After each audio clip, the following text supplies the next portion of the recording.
फार वर्षापूर्वीची गोष्ट आहे। एक चोर होता।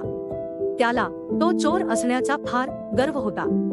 त्याला वाटायचे की आपल्या इतके हुशार कोणीच नाही। येथे मला चोरी करण्यामध्ये कोणीच हरवू शकत नाही।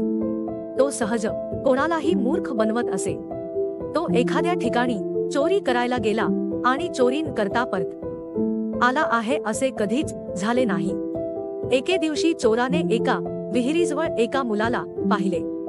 तो मुलगा रडत होता।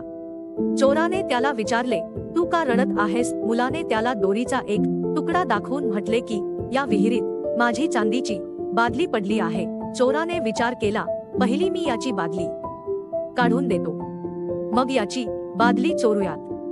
विचार करून चोर मुलाला म्हणाला, तू रडणे थांबव, मी बादली शोधून काढतो।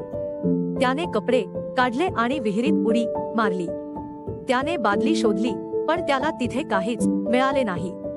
जेव्हा तो विहिरीतून बाहेर आला, त्याने पाहिले की मुलगा त्याचे सगळे कपडे घेऊन गायब झाला होता। त्याने चोराला मूर्ख बनवले होते। चोर स्वतःच फसला होता। तात्पर्य, गर्वाचे घर खाली।